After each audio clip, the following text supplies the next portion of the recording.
The first lecture in atrial rhythms will be the discussion on premature atrial contractions.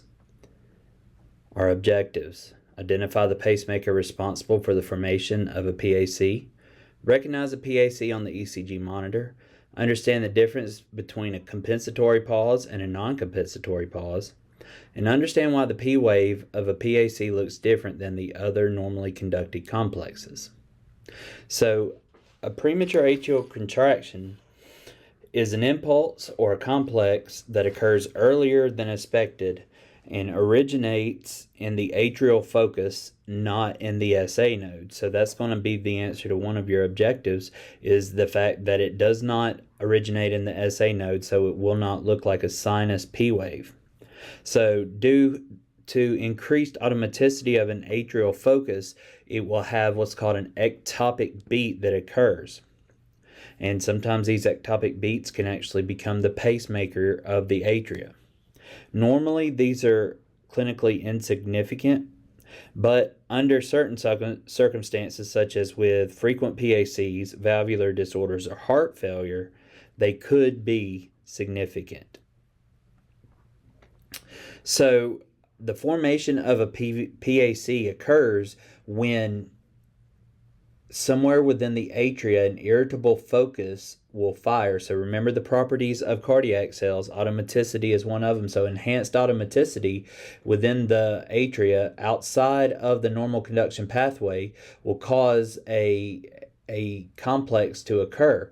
And so what you will see is a different P wave. So in this case, you've got an inverted P wave because most likely the irritable focus was much lower in the atria, and so the inverted P wave actually indicates a retrograde conduction which goes back up the atria.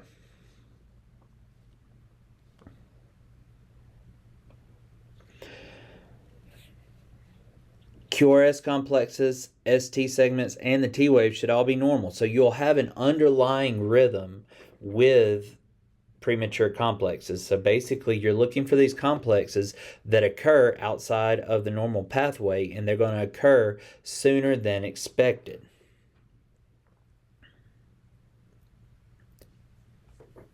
So as far as the morphology goes, or the shape of the P wave with PACs, is all going to depend on the location of the ectopic focus or the area and the route in which the electrical conduction takes. The ectopic focus in the atria moves in a different direction and route than that taken by the normal sinus impulse.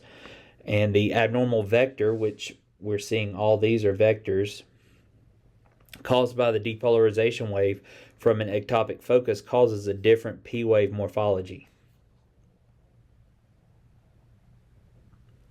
Sinus P waves will always be positive in leads 2, 3, 1, 2, 3, AVF, V5, and V6. So we can see leads 1, 2, 3, and AVF just off of our limb leads and our augmented leads.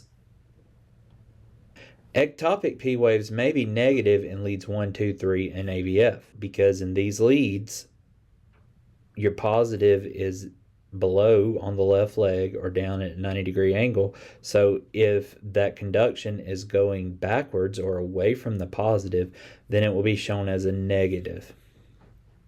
So a non-compensatory pause. A non-compensatory pause occurs when a PAC depolarizes and resets the SA node at a different rate. The new rate may be the same as before, or it may be faster or slower. So basically what happens with a non-compensatory pause is that you have a R to R interval that is normal, but then you have your ectopic beat that shows up, and so now your R to R interval gets interrupted, and now the SA node essentially has to start back over, and it will start pacing at a new R to R interval.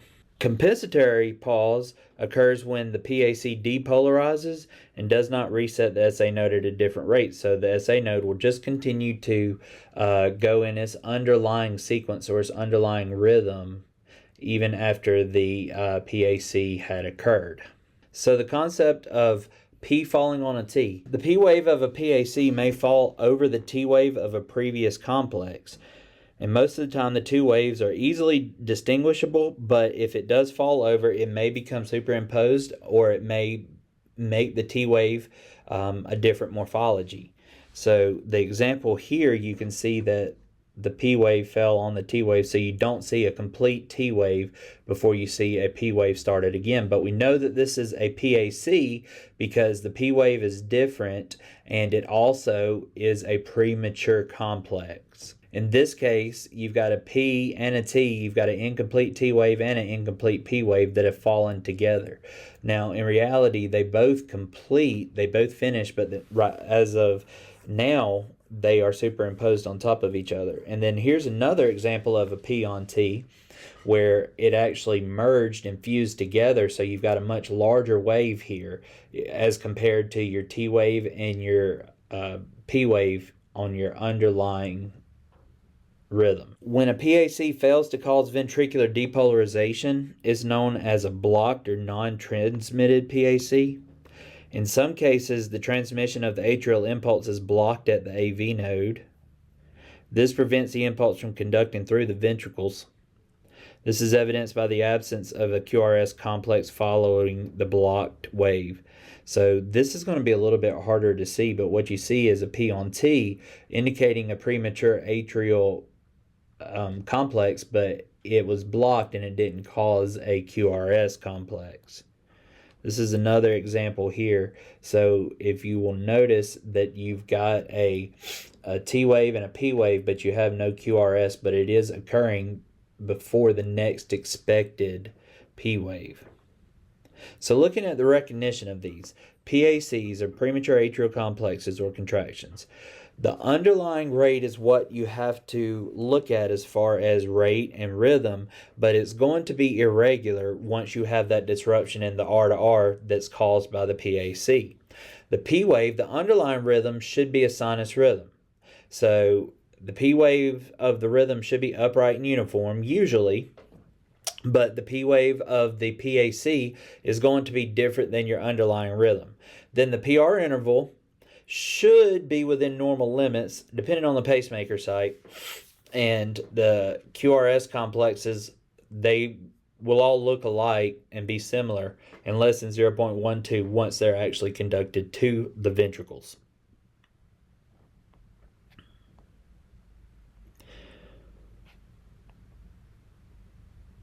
So here's an example of a PAC right here. If you'll notice that I've got an underlying rhythm that has a normal R to R, but then I have this complex appear and the P wave looks a little different. But the main thing is that I notice that it's occurring outside of the normal underlying rhythm's regularity.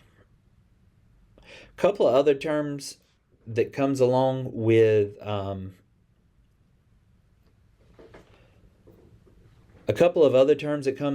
premature complexes, and you'll see this with PACs, PJCs, and PVCs when we talk about them in the future.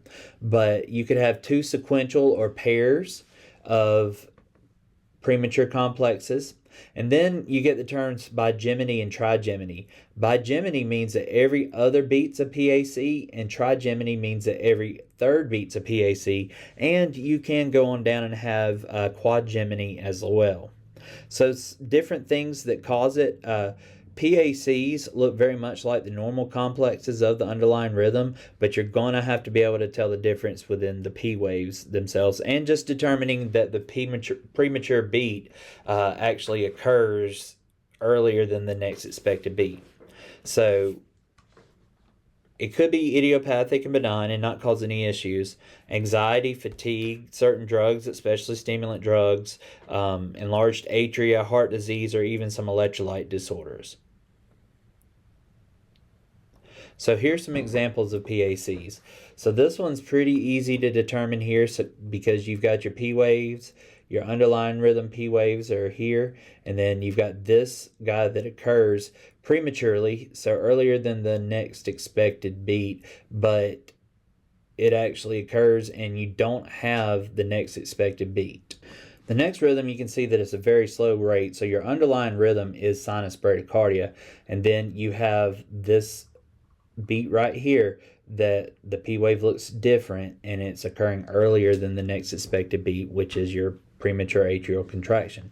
So the way that you would actually label this would be sinus rhythm with a PAC. So you always want to make sure that you are identifying your underlying rhythm. It's actually going to be sinus bradycardia.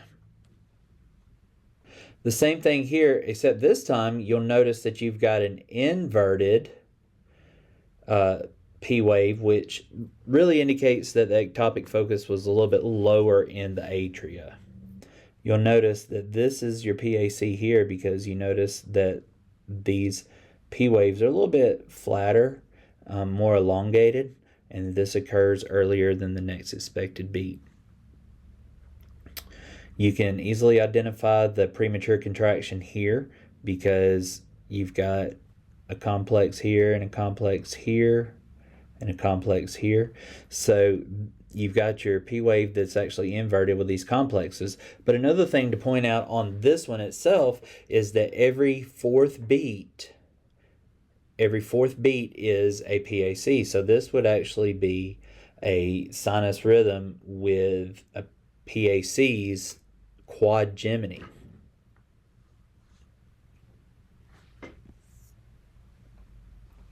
So there's usually not a lot of clinical significance of atrial rhythms. Isolated PACs are usually non-significant at all. Now you start having more frequent PACs, this could be signs of underlying heart issues. The biggest issue that you may run into with PACs is that they could actually lead to the development of other atrial dysrhythmias.